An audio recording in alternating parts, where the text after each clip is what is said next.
Welcome, everyone, and thank you for joining me. Today, we're going to be talking about culture, not as an HR initiative, but as an operational advantage for your organization. When we hear the word culture, it can sound broad or hard to measure, but culture is actually very practical. It shows up in how leaders communicate, how expectations are reinforced, how mistakes are handled, and how people are treated when the pressure is high. So, as we begin, I want you to quietly consider this question. If I asked your employees to describe your culture in one sentence, what would they say? I want you to hold on to that question as we move through today's conversation, because whether we realize it or not, our employees are answering that question every single day through the experiences they have with us. Before we talk about how to build culture, I think it's important to first talk about why it matters so much. You, as an ASC leader, you're balancing staffing challenges, productivity expectations, regulatory demands, patient expectations, and the day-to-day pressure of keeping operations moving. Recruiting people, it's still incredibly important, but recruiting people, it gets someone in the door. Culture is what helps determine what happens after they arrive. Do they feel connected? Do they trust their leaders? Do they feel comfortable speaking up? And do they believe that there's opportunity to grow? And ultimately, do they want to stay? What I've learned is that employees begin answering those questions almost immediately. And it's usually not because of a big culture initiative. It's often because of a very small moment. I want to share a quick example of what this can look like in practice. We had an employee join our company almost 2 years ago. Like every new hire, they went through our onboarding process, our virtual training, buddy support, and manager support. But when I asked what stood out most in those early days, it wasn't a training session or something on an onboarding checklist. It was a person. Someone from a completely different team in a completely different department reached out simply to say, "Welcome. We are so happy you're here." And they took a few minutes to get to know this new employee, to learn a little bit about who they are, make them feel seen, and genuinely welcome them into our work family. There was nothing scripted about it. It wasn't a part of our onboarding process. No one asked this person to do this. They simply chose from the heart to make sure a new employee felt welcomed and connected. And that employee has now been with us for almost 2 years and is one of our highest performing employees. And to this day, they still tell me that that was a moment they will never forget. That one small interaction made a lasting impression on how they viewed our company, our culture, and the people within it. Think about it. It only took a few minutes. There was no new program, no additional budget, and no formal initiative. It was simply one person choosing to make another person feel seen. And that's why these small moments matter so much. They tell employees, sometimes before we ever say the words, "I see you, you matter, and you belong here." So as you think about your own organization, consider this. What moments are your employees remembering? And what are those moments teaching them about your culture? One of the most common misconceptions is that culture belongs to HR. HR may organize engagement surveys, recognition programs, onboarding, leadership training, and communication efforts, but HR does not control the daily employee experience. Leaders do. And when I say leaders, I don't just mean executives. I mean anyone who is responsible for leading, for coaching, for supporting, and for influencing other people. When you really think about it, employees experience culture through their leaders all day long. It's how a manager reacts when something goes wrong. It's whether someone feels comfortable saying, "I need help," or "I think there's a better way to do this." It's whether feedback feels like coaching or just criticism. It's whether people know what's expected of them and feel like they have the support to get there. Those everyday interactions are what employees remember. And if we think back to the new hire story I just shared, that cultural moment, it did not come from HR. It came from someone choosing to make another employee feel welcomed and valued. And that is the ownership shift. Culture is built by leaders and intentionally supported by HR. HR can provide the framework, the tools, the coaching, and the data, but leaders are the ones bringing that culture to life through their conversations, decisions, and behaviors every single day. So I want you to quietly consider this. If HR stepped away from your culture initiatives tomorrow, what would your employees still experience from their leaders every day? Because ultimately, that daily experience is your culture. And once we recognize that leaders shape the daily employee experience, the next question becomes, what does good leadership actually look like in practice? For me, a big part of that is people-first leadership. And I want to be clear what I mean by that, because people first can sometimes be misunderstood. A people-first culture does not mean lowering expectations. In an ASC environment, accuracy, compliance, timeliness, and patient safety, those are non-negotiable. People-first leadership changes how we help employees meet those expectations. So think about a front desk employee on a morning when patients are arriving, phones are ringing, schedules are changing, and someone's frustrated about a wait time. A leader could walk over and immediately say, "Why is this falling behind?"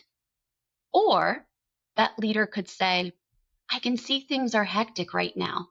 What's creating the biggest bottleneck?" It's the same expectation, completely different leadership experience. That second approach, it doesn't excuse the problem. It helps us understand the problem. Questions like, what barriers are you encountering? Or what support is missing? They don't remove the accountability. They just help us get to the root cause before deciding the response. And once we understand the barrier, we can still be very clear about the expectation, about the standard, and what needs to happen next. That's the balance. We can lead with empathy and still hold people accountable. We can listen first and still expect results. And we can support employees without lowering the bar. So ask yourself, are we correcting the employee, or are we identifying the barrier and helping them get back to the standard? Now, I know it's easy to lead people first when everything's going well. The real test is what happens when it isn't. And here's one of the harder truths I've had to learn about culture. Culture's not really tested when everything is going well. It's tested when someone makes a mistake. It's tested when your team is short-staffed. It's tested when productivity is down. It's tested when an employee is struggling, and it's absolutely tested when a difficult conversation has to happen. Because those are the moments when employees are watching leadership the closest. Do we still communicate respectfully? Do we still listen? Are expectations still fair and consistent? Do our values still show up when we're frustrated or under pressure? And that is when employees decide whether the culture we talk about is actually the culture we live. So I ask you to reflect on this. When the pressure rises in your organization, what version of your culture shows up? Now, strong culture is not only about how we respond when things go wrong. It's also about how intentionally we develop those people before the moments happen. And that is where mentorship becomes incredibly powerful. Mentorship is one of the strongest cultural multipliers available to an organization. And it doesn't always require a formal program. It can be as simple as a leader sharing a lesson instead of pretending they always have all the answers. It can be feedback that's developmental and not only performance focused. It can be inviting an emerging leader to lead part of a huddle, help solve a problem, or be a part of a growth conversation. So think about your own team. Who has leadership potential but may not yet see it in themselves? And what could change if one leader intentionally invested in that person? When employees feel supported, when they feel developed, confidence grows. And that confidence strengthens succession planning. It reduces dependence on a few key people, and it helps protect operational continuity. Technical training prepares someone to do the work. Mentorship helps prepare someone to grow, lead, and eventually help carry the culture forward. Mentorship is really about helping people grow into what they're capable of. And once we start thinking about growth, the next question is, what are we actually asking people to grow toward? We tell our teams we want excellence, we want high performance, we want people to take ownership and keep getting better. But as leaders, we also have to make sure that we're clearly showing them what that looks like. That's where the idea of the gold standard comes in. For us, the gold standard, it's not about being perfect. It's about how we choose to show up every day. It is intentional effort, being prepared, engaged, putting real thought into their work. It's about ownership, taking responsibilities for outcomes. It's about respect, communicating with dignity even when things are difficult. It's about consistency, following through, especially when the pressure is high. And it's about continuous improvement, being willing to learn, adjust, and keep growing. Because if the only version of excellence we celebrate is perfection, people can become afraid to make mistakes, to ask questions, or try something new. What we really want is a culture where people know what good looks like, they feel supported in getting there, and they understand that growth matters too. So I would ask you to think about this. Are we only recognizing the perfect outcome or the completed project? Or are we also noticing the progress, the initiative, the recovery, and the growth that got someone there? That, to me, is what the gold standard is really about. Now, if the gold standard is about how we choose to show up every day, then this next statement is really the heart behind it. I see you, you matter. And that is not simply a slogan. It's a leadership promise. I see you means I notice more than your productivity number, more than your job title or the task that's due. I notice your effort. I notice when something has changed. I notice the value you bring to the team. You matter means your voice deserves consideration. Your growth matters. Your experience at work matters. And when you raise a concern, I do not let it disappear into silence. Think back to the new hire story from the beginning. That leader did not change anything financially. They didn't change anything operationally, but culturally, they changed that employee's first experience within this organization. Leaders create this feeling through small actions, by checking in, explaining decisions, recognizing specific contributions, asking for input, and following through. And employees may not remember every meeting or every email, but they absolutely will remember how their leaders made them feel, whether they made them feel invisible or made them feel that they mattered. I see you, you matter. It may sound simple, but there's actually something much deeper behind it. As people, we all have universal human needs that influence how we experience our environment and our relationships. And work is no different. There are 14 universal human needs, and you don't need to memorize them all, but several of them show up very clearly in the workplace. Things like safety, things like belonging, respect, recognition, growth, purpose, and fairness. When employees feel safe enough to speak up, they feel respected, they understand that their contribution matters, and they can see an opportunity to grow, that directly shapes how they experience the culture. And as leaders, we influence those needs every day. How we communicate, how we respond to mistakes, whether we recognize effort, whether we listen, and whether we follow through. So when I say, I see you, you matter, this is really what we're talking about. We're creating an environment where people feel seen, where they feel respected, connected, and valued, while still maintaining clear expectations and accountability. So I want you to think about your own team.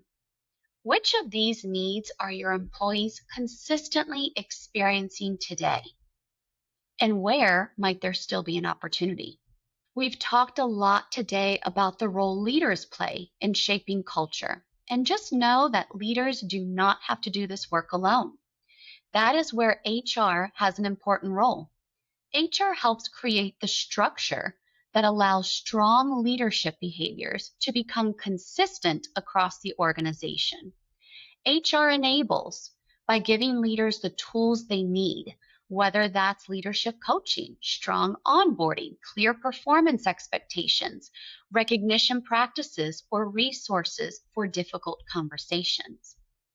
HR aligns by making sure our people's strategy supports the need of the organization, like hiring, development, performance, compliance, and workforce planning. Those should all connect back to where the organization is trying to go. And HR sustains by listening to employees, looking at engagement and retention trends, identifying where the employee experience may be breaking down, and helping leaders respond. The goal is not for HR to own every cultural moment. The goal is for HR to create the framework, the tools, and the support that help leaders create those moments consistently.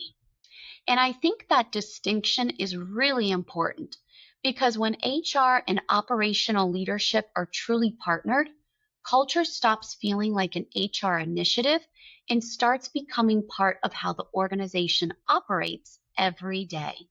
So I want you to think about this.